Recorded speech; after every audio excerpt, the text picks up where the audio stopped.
nazar ila bahjatil akhirah hasanun li adaihi ilal iqbali 'alaiha. Dan perhatian kita kepada bahjatil akhirah, kebahagiaan akhirat, hasanun itu baik sekali, li adaihi ilal iqbali 'alaiha. Karena apa? Itu menyebabkan kita untuk bersiap untuk apa? Bersiap untuk meraihnya, menghadapinya. Jadi kalau perhatian dunia itu, apalagi kembang-kembang kehidupan dunianya gitu ya, para sufi itu menggambarkan begini. Sekarang pertanyaannya, ini ada sumur ya, sumur tangan itu loh, bukan sumur ini. Kalau orang kampung kan sumurnya sumur yang pakai timba kan, masih ada nggak? Kamu ada nggak? Ada. Sumur yang pakai itu kamu dulu pernah ada? Jadi yang desa lah, kalau masih ingat yang desa itu kampung.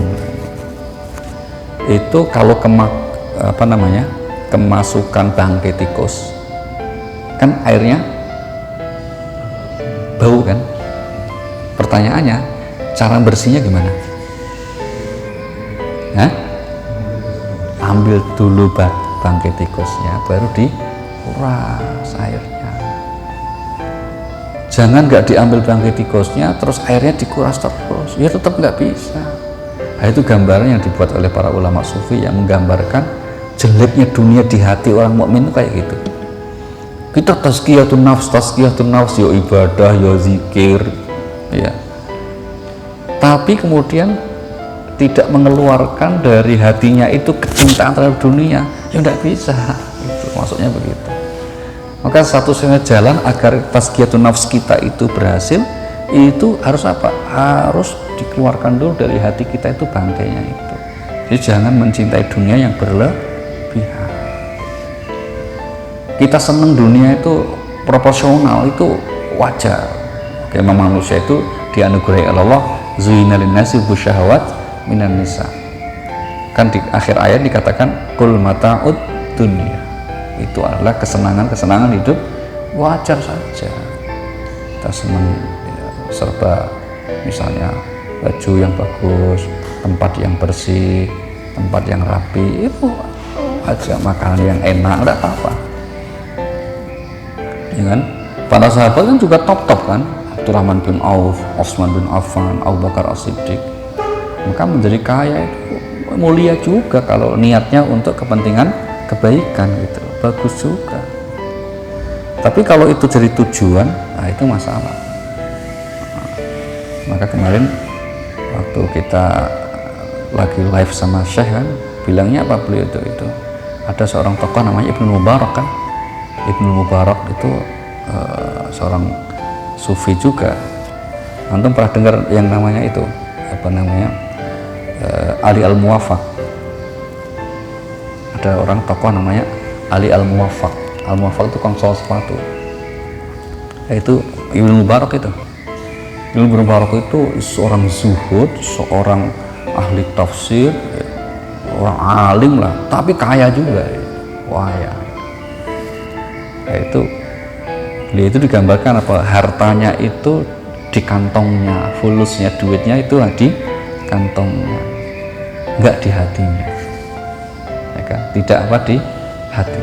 Nah, itu namanya seorang zuhud itu. Zuhud itu hartanya itu diletakkan, ya, diletakkan di tempatnya, di hatinya hanya Allah. Ini kisah Ali Al-Muwaffaq dengan Ibnu Mubarak itu mana? Jadi Ibnu Mubarak pas haji itu kemudian beliau di kasyafnya, pas kasyaf munajat itu dengar malaikat, ya, jadi setelah tawaf itu ya, dengar dua malaikat yang sedang ngobrol lah kira-kira gitu. Iya bro, kayak gitu gampangnya. Haji tahun ini gimana? Ya banyak, biasa, normal lah. Terus gimana? Tapi sayang, menurut informasinya semuanya mardut dari langit, dari Tuhan. Kok bisa? Oh iya, semua jamaah haji tahun ini mardut semua. Untung ada seorang yang bernama Ali Al-Muwaffaq itu. Dia nggak berangkat haji, tapi gara-gara doa dia akhirnya banyak jamaah haji yang hajinya mabrur. Langsung kaget, bangun jenggirat gitu kan, siapa? Ibnu Mubarak ini. Aduh, ada apa ini? pergilah dia. Kebetulan dia orang Yaman, Mekah Yaman lumayan juga kan saat itu, nyari orang namanya Ali Al-Muwaffaq itu, tanya-tanya tetangga-tetangga. Nah, akhirnya ketemu, ya kan, ketemu. Assalamualaikum, gimana Pak? Boleh tahu Anda gimana ceritanya ya? Kok saya mendengar isyarat seperti ini? Gitu. Kaget juga dia. Jadi si Ali ini profesinya tukang sol sepatu, nabung sudah hampir 30 tahun supaya bisa berangkat haji, gitu, berangkat haji. Nah, terus pas kira-kira sudah cukup ongkosnya, ternyata istri si Ali ini hamil. Nah, ini penting nih, nanti kalau Anda punya nikah ya, istrinya hamil itu nggak boleh ditolak gitu. Kok bilang sama suaminya itu, Pak, tetangga kayaknya masak enak nih Pak, coba minta dikit aja nih Pak. Bukan saya udah ngomong ini, bayinya ngiler loh, biasanya begitu ya. Namanya ngidam itu nggak usah pakai rumus, namanya ngidam kok itu. Saya dulu ngidam apa Pak? Ngidam apa dulu? Lupa. Bapak aja ingat itu ngidam. Dulu kan tinggal di Pisangan Barat ya. Ibu itu anak pertama si Kafa itu ngidamnya apa? Dibeliin martabak yang dekat Bintaro. Ngomongnya gitu, minta dibeliin martabak telur tuh loh, tapi yang dekat di Bintaro. Yang bapak kemarin beli itu loh, habis pas Ramadan itu gitu. Ya udah berangkat sana. Itu malam-malam hujan-hujan lagi, aduh. Udah selesai beli. Akhirnya pas udah datang itu, kira-kira gimana kalau itu? Gimana kalau? Ada? Nah, pengalaman juga, nggak dimakan itu Mas. Mual Pak, nggak enak. Udah gitu. Tapi nggak boleh marah, itu namanya orang ngidam kok dimarahin. Ya, sudah, bukan. Ya, contohnya gitu, nanti siap-siap aja lah kira-kira itu. Yang penting mau syukur-syukur ngidamnya yang baik-baik ya. Ada pengen, Pak, pengen dengerin murotal Pak. Keren itu. Keren gitu. Oh iya, enak kan gitu. Jadi namanya enak-enak gitu. Daripada pengen dengerin beduk Pak, udah akhirnya kan datang ke tetangganya itu ketok pintu itu. Izinkan apakah ibu sedang masak sesuatu gitu. Istri saya sedang hamil, minta boleh nggak sedikit makanan ibu yang masak gitu.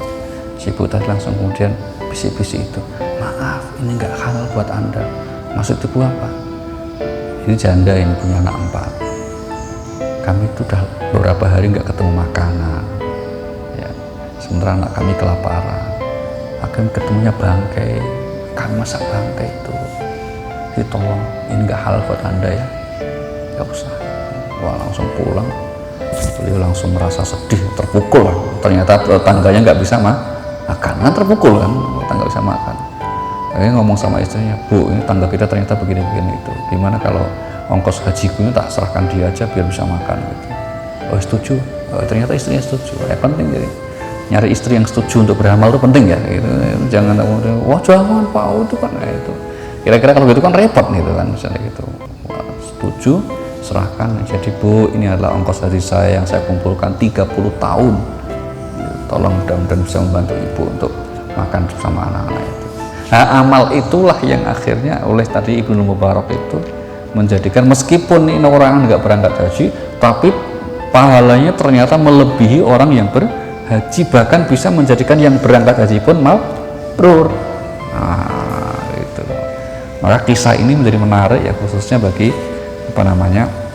orang-orang yang kita emang nggak boleh berlebihan. Saya ingat almarhum itu sampai menulis buku itu, Pak Ali Mustafa itu, bukunya itu judulnya Haji Pengabdi Setan. Maka beliau itu nggak disukai itu travel itu, karena menurut beliau orang yang berhaji berulang-ulang itu sebetulnya tidak mengabdi kepada Allah, tapi mengabdi hawa nafsu itu, setan. Karena apa? Banyak yang lebih membutuhkan dalam konteks sosial ini. Wah, itu ditulis di majalah namanya Gatra, dulu ada majalah terkenal di samping Tempo itu Gatra.